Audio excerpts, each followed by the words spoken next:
Bonjour à tous et bienvenue dans cette nouvelle Open the Boîte. Aujourd'hui on vous présente Corridor Pac-Man de Gigamic.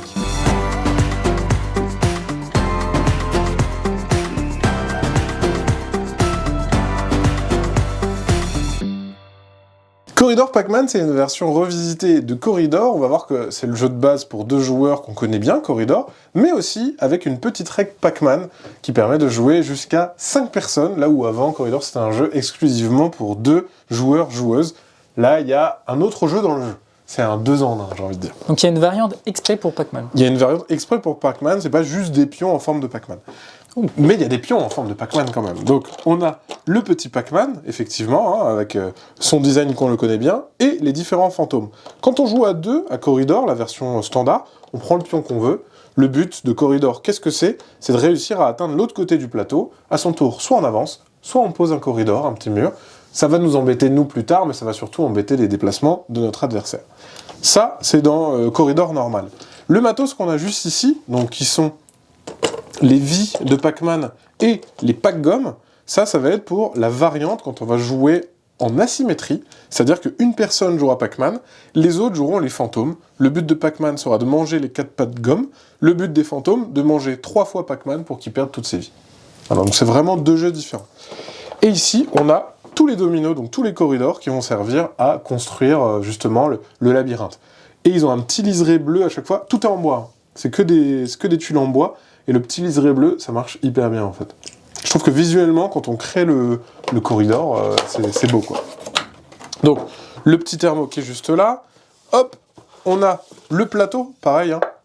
Ah oui, solide. Gros plateau en bois, liseré bleu, avec les petits supports, donc c'est vraiment un beau petit objet à poser. En fait, la boîte, une fois que vous enlevez le thermo, tac, vous avez le petit objet que vous pouvez poser. Ça fait vraiment un truc assez quali, quoi. L'intérieur de la boîte, pareil, hein, ils ont fait tout un design à l'intérieur qui est assez classe. On a la règle du jeu. La règle du jeu, elle est très très simple. Alors déjà, elle est très très belle, la règle. il y a plein de petites illustrations Pac-Man qui sont vraiment cool. Il y a la mise en place quand on joue au mode Pac-Man. Donc, la mise en place, c'est on va mettre ces murs comme ceci, et on va mettre des Pac-Gommes aux 4 coins, et les fantômes aux 4 coins. Voilà, donc ça, c'est la mise en place de base quand on joue au mode asymétrique. En jaune, la règle de Corridor Pac-Man. En blanc, la règle de Corridor. Donc, très simple les 2 règles. Hein. Là, vous avez 2 jeux, 2 manières de jouer différentes, et c'est une page chaque règle. Donc, ça prend ultra vite. De toute façon, je vais vous le montrer tout de suite. Donc ça, c'est la petite règle, et c'est en multilingue. Le plateau, du coup, on le met au milieu de l'aire de jeu. Et si, par exemple, on décidait de jouer à Corridor normal, donc si vous n'avez pas Corridor ou que vous voulez une version Pac-Man, ça se passe comme ça. Soit on se déplace, soit on va mettre un petit mur pour bloquer l'autre. Attention, je rappelle, la règle, c'est d'arriver de l'autre côté. Donc quand on met un mur pour bloquer notre adversaire, on met un mur pour plus tard pour nous. Et en fait, ce qui va être drôle, c'est que on va tenter de faire des espèces de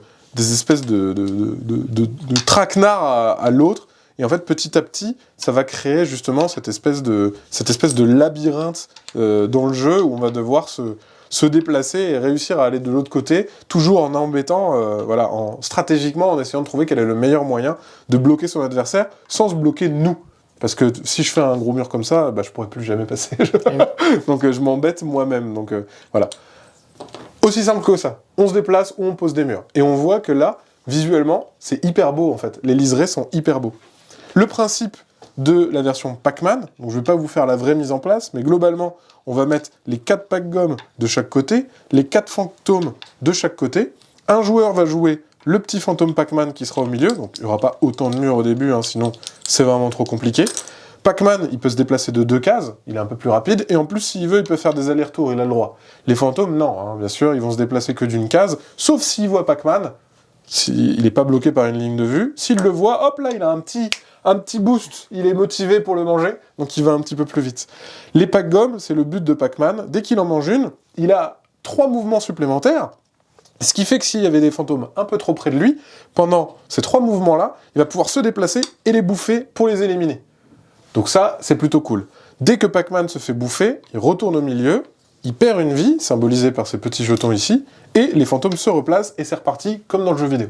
Donc il y a vraiment ce truc un peu rigolo de chasse au Pac-Man, mais en même temps, quand il s'approche d'une Pac-Gomme, oh, ça fait un peu peur, je vais peut-être me barrer, parce que ça me fait peur. Et bien sûr, il y a toujours ce principe de murs qui vont soit bloquer la ligne de vue pour éviter aux fantômes d'avoir un boost, soit justement essayer de filouter pour pas se faire attraper. Et donc les murs, c'est les joueurs qui jouent les fantômes ou le joueur qui joue Pac-Man qui les pose?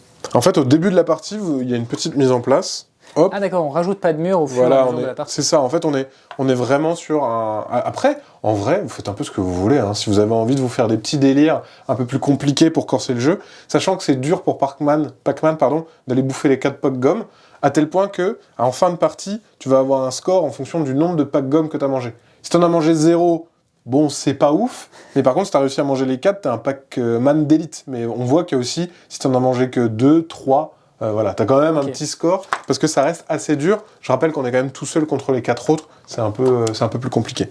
Mais j'ai trouvé ça génial de se dire, tiens, dans le jeu, on va proposer le corridor standard qui utilise justement tous les murs, et on part sur le jeu de base pour celles et ceux qui ne l'ont pas déjà.